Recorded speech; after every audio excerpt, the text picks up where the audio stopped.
Matapos nga ang 7 taong pagsasama ay kinumpirma na ni Barbie Fortesa ang breakup nila ni Jack Roberto.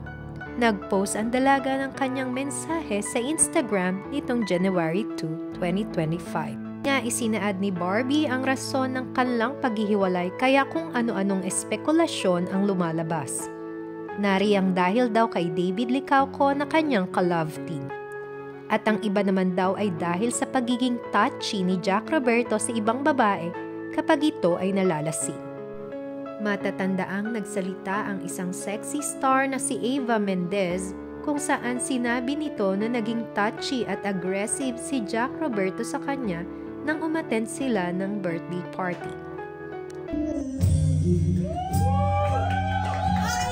Anong masasabi nyo sa unang pasabog ng taong ito? Please don't forget to leave a comment.